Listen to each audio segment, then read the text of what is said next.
Halo semuanya, perkenalkan nama saya Kesjaya. Di sini saya akan membahas analisis strategis pengajian lingkungan dengan dosen pengampu Ibu Indah Novianti, SEMM. Yang pertama di sini saya akan membahas sub dengan lingkungan eksternal, internal, dan keunggulan bersaing. Yang kedua, analisis lingkungan, industri atau 5 kekuatan Porter. Baik, selanjutnya kita di daftar isi. Di sini daftar isi saya ada sekitar 13 slide yang saya akan bahas. Yang pertama kita akan bahas pengertian lingkungan eksternal.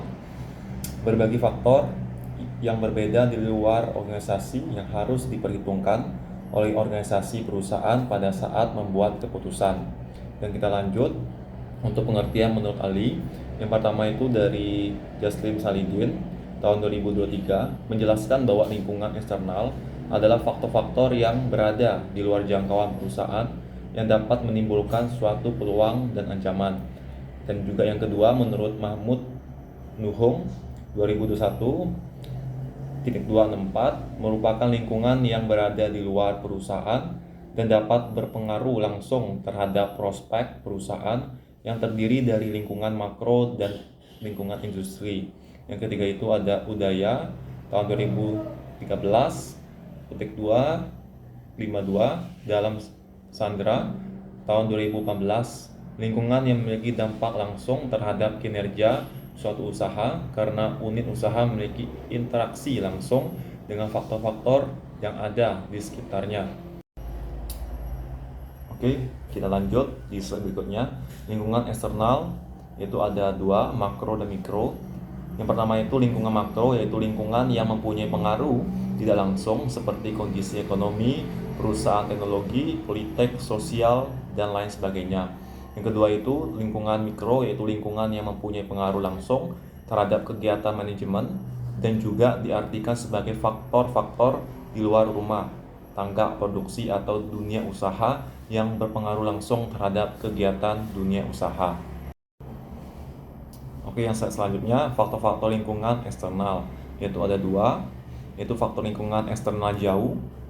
Dikatakan jauh karena bersumber dari luar organisasi dan biasanya timbul terlepas dari situasi operasional perusahaan, namun memiliki dampak terhadap proses manajerial dan operasional organisasi. Yang kedua itu faktor lingkungan eksternal dekat, mempunyai dampak langsung terhadap operasionalisasi berbagai strategi dan tindakan dan kebijakan perusahaan. Faktor lingkungan eksternal tidak hanya berkaitan dengan suasana kompetitif, tapi juga berkaitan dengan peluang yang dimanfaatkan. Untuk slide selanjutnya, yaitu indikator lingkungan eksternal. Menurut Mahmud Nubung tahun 2012, titik 2, nomor 62-63, terdapat dua pendekatan yang dapat digunakan untuk mengukur lingkungan eksternal, diantaranya pendekatan objektivitas dengan menggunakan data-data industri, dan yang kedua itu menurut Jaslim Salidin tahun 2003 mengatakan bahwa terdapat beberapa poin yang dapat dijadikan sebagai ukuran. Di antaranya ada 4, yaitu pelanggan, pemasok, pesaing, dan publik atau masyarakat. Yang selanjutnya lingkungan internal, yaitu faktor-faktor internal perusahaan yang menjelaskan sumber daya perusahaan, yang menjelaskan kekuatan dan kelemahan perusahaan. Yang pertama ada menurut Hanger dalam Mojadi tahun 1098, petik 2 nomor 33 mengemukakan bahwa setiap usaha yang dilakukan perusahaan selalu dihadapkan pada situasi yang selalu berubah. Yang kedua itu menurut Henry Ahmad Bukhari dan Jaslim Salidin tahun 2010, petik 2 nomor 49 mengemukakan bahwa lingkungan internal adalah para pelaku yang secara langsung berkaitan dengan lingkungan yang mempengaruhi perusahaan. Baik, kita masuk di indikator lingkungan internal. Berdasarkan hasil penelitian dari Wisi Padono tahun 2010, petik 2 nomor 155, bahwa ada 4 indikator dalam lingkungan internal, yaitu yang pertama pemasaran, keuangan, produksi, dan organisasi. Yang selanjutnya kita masuk di faktor-faktor yang mempengaruhi lingkungan internal. Di sini yang pertama itu ada sistem nilai. Sistem nilai ini terdiri dari sebuah komponen yang merupakan bagian dari kerangka peraturan seperti budaya, iklim, proses kerja, praktik manajemen, dan norma-norma organisasi. Yang kedua itu kita lanjut di visi misi dan tujuan. Di situ ada visi perusahaan menggambarkan posisi masa depan, misi mendefinisikan bisnis perusahaan dan alasan keberadaannya, dan tujuan yang menyeretkan tujuan akhir perusahaan. Yang kedua itu ada struktur organisasi, di mana struktur ini menentukan cara diarahkannya kegiatan-kegiatan dalam organisasi sehingga mencapai tujuan akhir. Yang keempat itu ada budaya perusahaan, yaitu budaya perusahaan atau disebut juga budaya organisasi mengacu pada nilai-nilai, keyakinan, dan perilaku organisasi yang menentukan cara karyawan dan manajemen berkomunikasi dan mengelola urusan eksternal. Yang kelima itu ada sumber daya manusia, yaitu sumber daya manusia merupakan aset organisasi yang paling berharga karena berhasil atau tidaknya suatu organisasi sangat bergantung pada sumber daya manusia dalam organisasi tersebut. Yang terakhir itu ada sumber daya fisik dan kemampuan, yaitu sumber daya fisik mengacu pada aset berwujud organisasi yang memainkan peran penting dalam memastikan kemampuan kompetitif perusahaan. Yang selanjutnya itu pengertian keunggulan bersaing. Dapat diartikan sebagai kemampuan yang diperoleh melalui karakteristik dan sumber daya dalam sebuah perusahaan.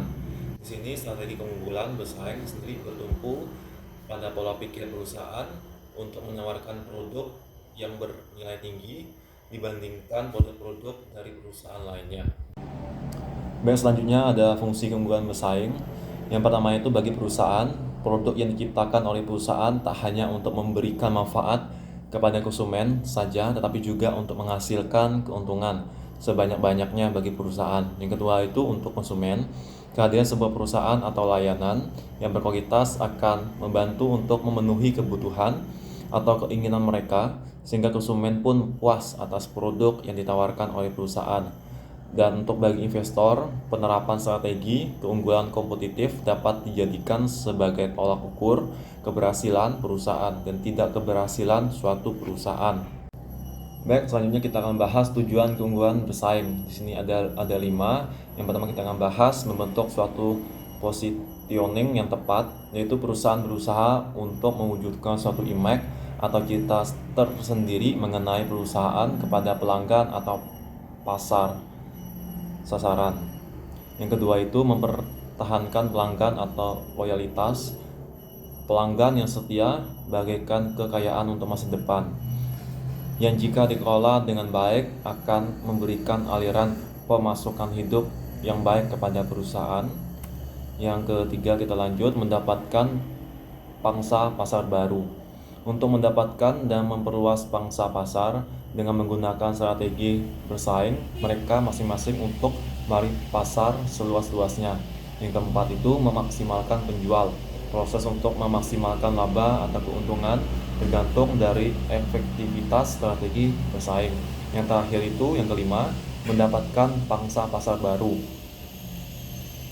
yaitu merupakan perusahaan harus menciptakan kinerja bisnis yang efektif agar bisnis mereka dapat dikelola secara strategis dengan mendefinisikan kelompok pelanggan yang akan dilayani, kebutuhan pelanggan yang akan dipenuhi, serta teknologi yang akan digunakan untuk memenuhi kebutuhan.